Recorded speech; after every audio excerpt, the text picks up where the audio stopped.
இந்த பேய் கொடு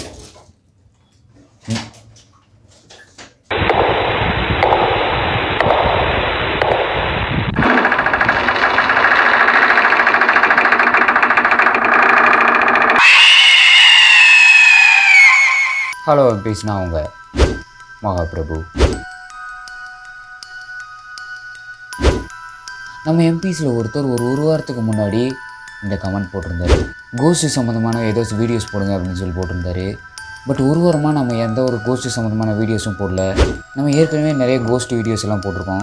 மற்ற வீடியோஸை விட இந்த கோஸ்ட் சம்மந்தமான வீடியோஸ் அப்லோட் பண்ணுறப்போ கொஞ்சம் த்ரில்லிங்காக இருக்கணும் அப்படிங்கிறதுக்காக த்ரில்லிங்கான பயங்கரமான ஒரு ஸ்டோரி கிடைக்கணும்னு சொல்லிட்டு நான் இத்தனை நாள் வெயிட் பண்ணிகிட்டு இருந்தேன். ஸோ உங்களுக்கு இந்த வீடியோ பார்த்துட்டு எப்படி இருக்குது அப்படிங்கிறத கீழே கமெண்ட் பண்ணுங்கள்.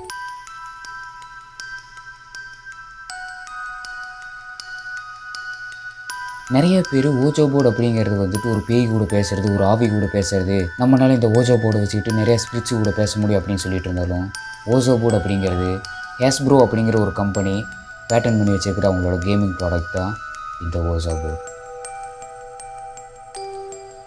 19th செஞ்சுரியிலெல்லாம் இந்த ஓஜோ போர்டு வந்துட்டு ஒரு பார்ட்டியிலெல்லாம் கேமெல்லாம் ஆடுற மாதிரி தான் இந்த ஓஜோ போர்டை கண்டுபிடிக்கிறாங்க. கேம் ஆடுறதுக்காக மட்டும்தான் இந்த ஓஜோ போர்டையும் யூஸ் பண்ணிட்டு இருந்திருக்காங்க. ஆனால் 20th செஞ்சுரி வரும்போது பேய் ஓட்டுறவரெல்லாம் வந்துட்டு இந்த ஓஜோ போர்டு வந்துட்டு எனக்கு பேய் கூட அந்த ஸ்பிரிட்ஸ் கூட எல்லாம் கம்யூனிகேட் பண்ணுறதுக்கு ரொம்ப யூஸ்ஃபுல்லாக இருக்குது அப்படின்னு சொல்லியிருக்காரு.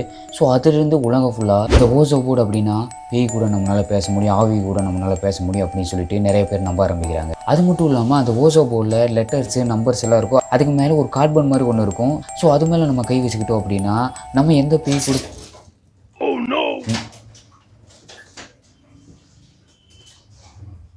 நாம் எந்த பேய் கூட பேசணும்னு நினைக்கிறோமோ அந்த பேய் கூட அந்த நம்பர்ஸ், அந்த லெட்டர்ஸ், அந்த கார்ட்போர்ட் மூலமாக நம்ம கிட்ட பேசும் அப்படின்னு சொல்கிறாங்க. ஒரு 5 பேர் அந்த கார்ட்போர்ட் மேலே கை வச்சுருக்காங்க அப்படின்னா அதில் யாரோ ஒருத்தர் மனசளவில் ரொம்ப வீக்காக இருக்காங்க அப்படின்னா சில பேர்லாம் வந்துட்டு இந்த ஓஜோ போர்டு அப்படின்னாலே கண்டிப்பாக இது ஒரு பேய் இருக்கும், நம்மளை சுற்றி ஒரு ஆவி இருக்கும் அப்படின்னு சொல்லிட்டு பயந்துட்டு இருக்காங்க. அப்படின்னா சயின்டிஃபிக்காக இது என்ன சொல்கிறாங்க அப்படின்னா இடியோமோட்டர் எஃபெக்ட் அப்படிங்கிறாங்க. அவங்களுக்கே தெரியாமல் அந்த பயத்தினாலேயும் அவங்களோட மனசு வீக்காக இருக்கிற காரணத்தினாலையும் அந்த நேரத்தில் அவங்க பயப்படுறதுனாலையும் அவங்களுக்கே தெரியாமல் அவங்களோட கை தானாக நகரும். ஸோ அவங்க ஒருத்தர் கை நகர்த்தும் போது அவரோட கை மேலே கை வச்சிருக்கிற ஒரு பேலன்ஸ் இருக்கிற 4 பேரும் கையை நகர்த்துவாங்க. ஸோ இதுதான் சயின்டிஃபிக்காக இடியோமோட்டர் எஃபெக்ட். ஸோ பேய் எல்லாம் கிடையாதுன்னு சயின்டிஃபிக்காக சொல்கிறாங்க. ஆனால் இதையே எக்ஸாசிஸ்ட், அதாவது இந்த பேய் ஓட்டுறவங்களே என்ன சொல்கிறாங்கன்னா, அந்த கை நகர்த்துறீங்க பார்த்தீங்களா பயத்தில், அதுதான் பேய். சயின்ஸ் ஒரு பக்கம் பேய் இல்லைன்னு சொன்னாலும் எக்ஸாசிஸ் ஒரு பக்கம் பேய் இருக்குது, அதுதான் உங்கள் கையை நகர்த்த வைக்குதுன்னு சொல்கிறாங்க.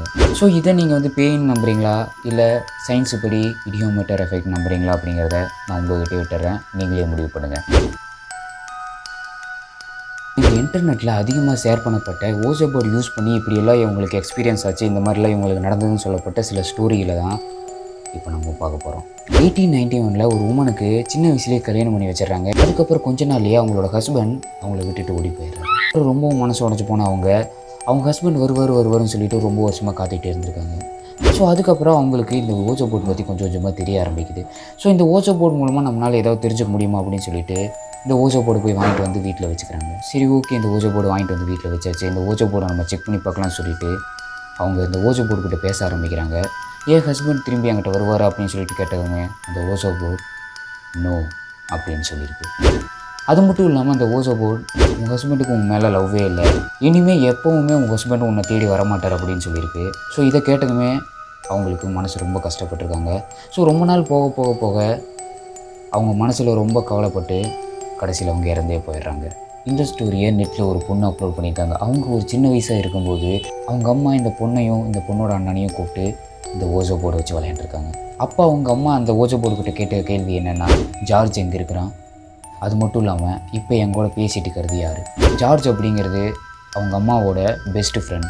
திடீர்னு ஒரு நாள் அவர் காணாமல் போயிடுறாரு. ஸோ ஜார்ஜ் எங்கே இருக்கார் அப்படிங்கிறது இந்த ஓஜோ போர்டு மூலமாக நம்மளால் கண்டுபிடிக்க முடியுமா அப்படின்னு சொல்லிட்டு அவங்க செக் பண்ணியிருக்காங்க. ஸோ இவங்க இந்த போர்டு மூலமாக எங்கூட பேசிகிட்டு இருக்கிறது யாருன்னு கேட்டதுமே அந்த போர்டு சொன்ன பதில் ஜார்ஜ். அதாவது அவங்க கூட பேசிகிட்டு இருக்கிறதே அந்த ஜார்ஜ் தான் சொல்லியிருக்கு. ரொம்ப ஷாக்கான இவங்க உண்மையாகவே நீ தான் என் கூட பேசுகிறியா ஜார்ஜ்னு கேட்டிருக்காங்க. அதுக்கு அந்த ஓஜோ போர்டு எஸ் அப்படின்னு சொல்லியிருக்கு. ஸோ இப்போ நீ எங்கே இருக்க ஜார்ஜ் அப்படின்னு சொல்லிட்டு அந்த ஓஜோ போர்டுக்கிட்ட அவங்க கேட்டப்போ நான் நல்லா மாட்டிக்கிட்டேன்னு மட்டும் அந்த ஓஜோ போர்டு பதில் சொல்லியிருக்கு.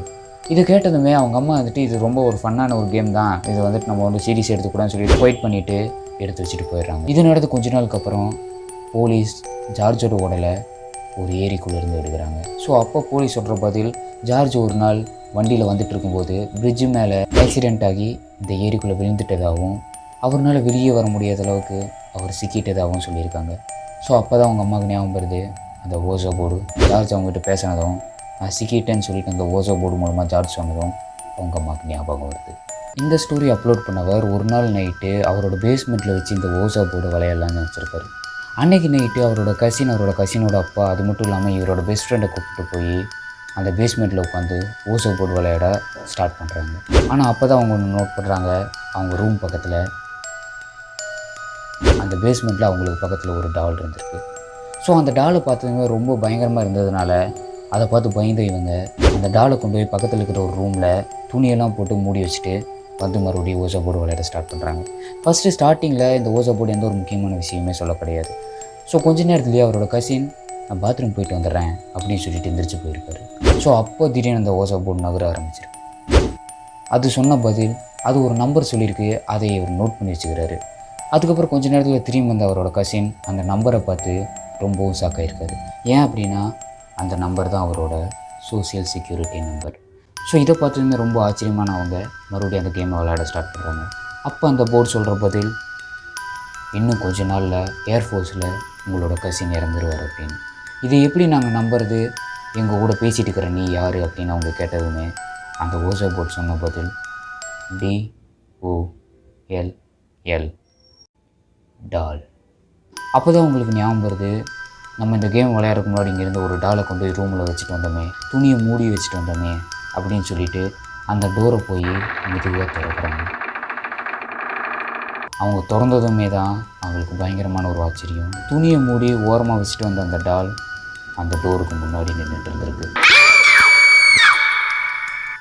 பேய் இருக்குது இல்லை அப்படிங்கிறதெல்லாம் ரெண்டாவது விஷயம். நீங்கள் இந்த கேமை விளையாடுறது மூலமாக உங்களுக்குள்ள ஒரு நெகட்டிவ் எனர்ஜி மாதிரி உருவாக ஆரம்பிக்கும். நிறைய கவலைப்படுற மாதிரி நீங்கள் ஃபீல் பண்ணுவீங்க, நிறைய பயப்படுற மாதிரி ஃபீல் பண்ணுவீங்க. ஏன் அப்படின்னா இந்த ஓசோ போர்டு அப்படிங்கிறது வந்துட்டு பேய் கூட பேசுகிறது, ஆவி கூட பேசுகிறது அப்படின்னு சொல்லிட்டு நம்ம காலங்காலமாக கேட்டுக்கிட்டே இருக்கிறதுனால இந்த ஓசோ போர்டை நீங்கள் இருட்டில் வச்சுக்கிட்டு விளையாண்டிங்கன்னா கூட உங்கள் மைண்டே இது ஒரு பேயை உருவாக்குனாலும் உருவாக்கிடும். இந்த தாத்தா பாட்டியெல்லாம் சொல்கிற மாதிரி அரண்டவன் கண்ணுக்கு இரண்டதெல்லாம் பேய்ன்னு சொல்லுவாங்களே, அந்த மாதிரி தான் நீங்கள் பயத்தோடவே இந்த ஓசோ போர்டு விளையாட ஆரம்பிச்சிங்க. அது மட்டும் இல்லாமல் நீங்கள் நைட் நேரத்தில் இந்த கேம் விளையாண்டுருக்கீங்கன்னா கண்டிப்பாக உங்கள் மைண்டே இருட்டை பார்த்ததுமே அங்கே ஏதோ ஒரு பேய் நிற்கிதுன்னு கன்ஃபார்ம் பண்ண ஆரம்பிச்சிடும். உங்களுக்குள்ளே ஒரு நெகட்டிவிட்டி ஃபார்ம் ஆகிறதுனால நீங்கள் நிறைய அதனால் சஃபர் ஆக ஆரம்பிப்பீங்க. இந்த ஓசோ போர்டு அப்படிங்கிறது அமேசான் இந்த மாதிரி ஆன்லைன்லேயே கிடைக்குது அப்படிங்கிறதுனால இந்த கேமை வாங்கி வச்சுக்கிட்டு நைட் நேரத்தில் விளையாண்டுருக்காதீங்க. முடிஞ்சளவுக்கு உங்கள் சேஃப்டிக்காகவாது பகல் நேரத்தில் விளையாடுங்க. ஸோ கைஸ், இது எல்லாமே இந்த ஓசோ போர்டு விளையாண்டதுனால எங்களுக்கு ஏற்பட்ட எக்ஸ்பீரியன்ஸ்னு சொல்லிட்டு சில பேர்னால நெட்டில் அப்லோட் பண்ணப்பட்ட சில ஸ்டோரிஸ்.